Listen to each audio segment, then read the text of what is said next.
सभी जानते हैं कि इलेक्ट्रॉनिक वोटिंग मशीन्स यानी कि ईवीएम्स भारत की चुनावी प्रक्रिया का एक इंटीग्रल हिस्सा बन चुकी है, लेकिन इसके अराउंड कंट्रोवर्सीज अब तक खत्म नहीं हुई हैं।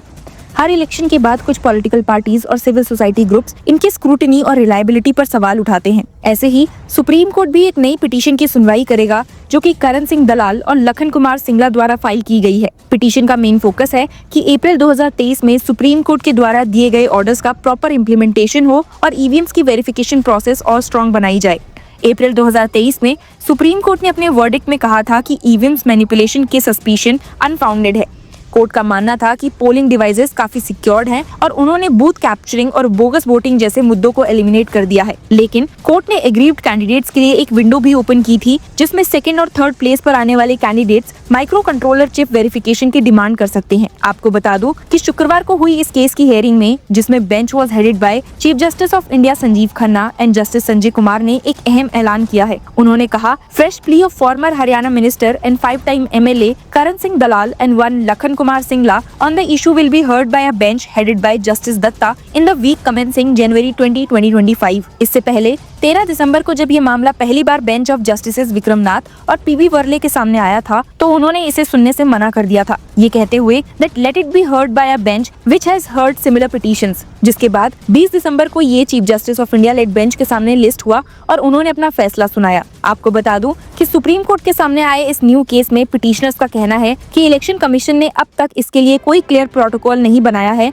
जो कि अप्रैल 2023 के ऑर्डर का वायलेशन है। पिटीशन के अकॉर्डिंग अभी तक जो स्टैंडर्ड ऑपरेटिंग सिस्टम यानी कि एसओपी इलेक्शन कमीशन फॉलो कर रहा है उसमें बेसिक डायग्नोस्टिक टेस्ट और मॉक पोल्स होते हैं, लेकिन बर्न्ड मेमोरी का वेरिफिकेशन नहीं किया जाता। पिटिशनर्स का ये भी कहना है कि उनका मेन मुद्दा इलेक्शन रिजल्ट्स को चैलेंज करना नहीं है, बल्कि एक रोबूस्ट मैकेनिज्म एस्टैब्लिश करना है जो ईवीएम्स की ऑथेंटिसिटी को इंश्योर करे। पिटिशनर्स ने डिमांड की है कि सुप्रीम कोर्ट इलेक्शन कमीशन को डायरेक्ट करे कि वो बर्न्ड मेमोरी वेरिफिकेशन का प्रोटोकॉल एस्टैब्लिश करे और 8 हफ्तों के अंदर इसे इम्प्लीमेंट करे। सिर्फ यही नहीं, इस इशू पर पॉलिटिकल रिएक्शंस भी काफी मिक्स्ड हैं। कांग्रेस और कुछ ऑपोजिशन पार्टीज बार-बार ईवीएम्स की क्रेडिबिलिटी पर सवाल उठाती हैं, लेकिन कुछ बड़े लीडर्स जैसे कि उमर अब्दुल्ला और अभिषेक बनर्जी ने इन एलिगेशन से अलग स्टांस लिया है। उमर अब्दुल्ला ने एक बार कहा था, to assume that EVMs are so elaborately and precisely manipulated defies logic. लोग मानते हैं कि ये एक वैलिड पॉइंट है, क्योंकि अगर ईवीएम्स मैनिपुलेट किए जाते तो बीजेपी हर इलेक्शन में नहीं जीत पाती। हरियाणा और महाराष्ट्र जैसे स्टेट्स के रीसेंट रिजल्ट्स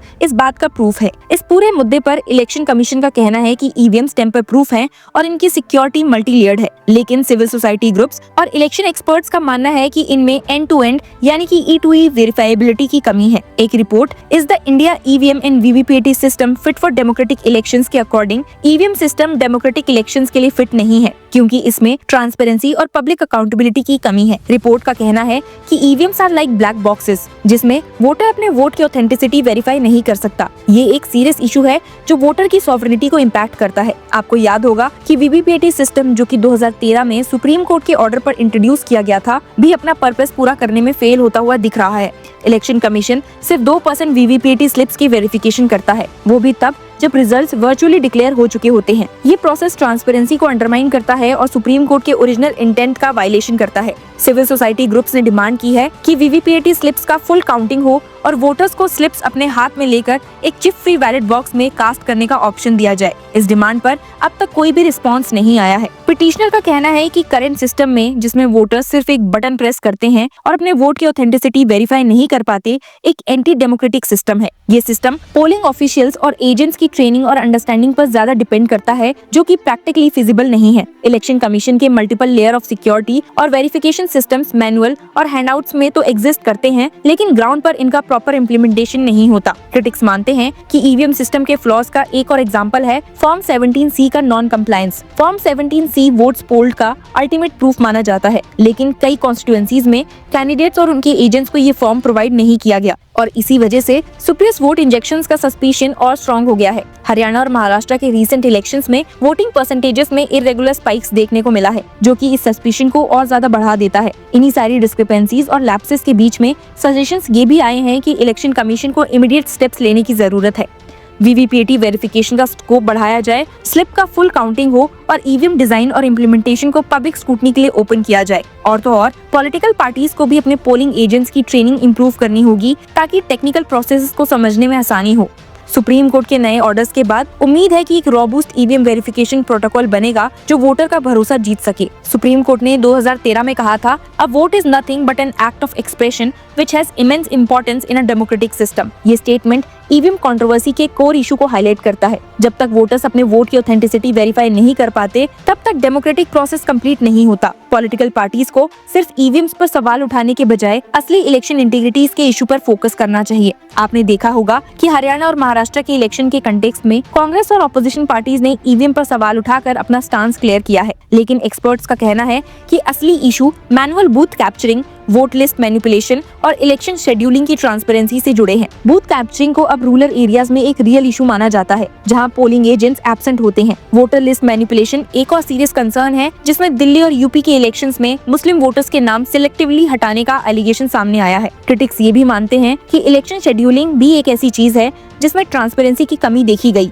उनके according recent assembly elections 2 batches में कंडक्ट किए गए, जिसका फायदा बीजेपी को होता हुआ दिखाई दिया। भारत जैसे डाइवर्स डेमोक्रेसी में इलेक्शन ट्रांसपेरेंसी और इंटीग्रिटी इंश्योर करना सबसे जरूरी है। ईवीएम जो कि एक यूजफुल टूल है, लेकिन जब तक उसका प्रॉपर वेरिफिकेशन और अकाउंटेबिलिटी प्रोसेस नहीं होगा, तब तक ये कंट्रोवर्सीज खत्म होने का नाम नहीं लेंगी। चुनावी प्रक्रिया का असली मूल वोटर्स का भरोसा है, और ये भरोसा तभी बनेगा जब सिस्टम पूरी तरह से ट्रांसपेरेंट और अकाउंटेबल होगा। पेपर बैलेट सिस्टम के सपोर्टर्स का मानना है कि ट्रेडिशनल मेथड डेमोक्रेटिक प्रिंसिपल्स को ज्यादा अधेयर करता है, लेकिन ये भी जरूरी है कि पेपर बैलेट के फ्लॉज को समझा जाए और एक बैलेंस्ड अप्रोच अडॉप्ट की जाए जो डेमोक्रेसी के मूल आदर्शों को प्रिजर्व करती है। जनवरी 2025 में होने वाली सुप्रीम कोर्ट की सुनवाई से कुछ क्लैरिटी की उम्मीद है। अगर सुप्रीम कोर्ट ने एक क्लियर और इन्फोर्सेबल वेरिफिकेशन प्रोटोकॉल एस्टैब्लिश किया तो ये कंट्रोवर्सी थोड़ी कम हो सकती है, लेकिन तब तक पॉलिटिकल डिबेट्स और सिविल सोसाइटी की डिमांड्स कंटिन्यू रहेंगी, क्योंकि डेमोक्रेसी का असली मकसद उसके प्रोसेसेस की इंटीग्रिटी और ट्रांसपेरेंसी में ही छुपा है। So let's wait and see how this issue resolves in future. Stay tune with us for more updates. और मैं इतना दिन से चुनाव जमीन पे करवाता हूँ, मुझे लगता है आप अगर ईवीएम रैंडमाइजेशन के टाइम ठीक से काम करेंगे और बूथ पे जो लोग काम करता है वो मॉक पोल के टाइम पे भी आप अगर चेक करेंगे, उसके बाद काउंटिंग के टाइम पे आपका 17 सील जो फॉर्म होता है जिससे बैलेट यूनिट, कंट्रोल यूनिट मिलाया जाता है, वो अगर ठीक से चेक करेंगे तो मुझे नहीं लगता है कि ये जो एलिगेशन है इसमें कोई सब्सटेंस है। अगर फिर भी किसी को लगता है कि भाई ईवीएम मैनिपुलेट हो सकता है, ईवीएम हैक हो सकता है, तो मुझे लगता है डेलीगेशन जाके इलेक्शन कमीशन को मिलना चाहिए, मिलके एक डेमो दिखाना चाहिए कि भाई ये टेक्नोलॉजी से या ये सॉफ्टवेयर से या ये मैलवेयर से आपका ईवीएम हैक हो सकता है। और अगर वो भी नहीं कर सकता है तो इसको लेकर नीचे आंदोलन करें। भाई खाली 2-3 टिप्पणी करने से नहीं होता है।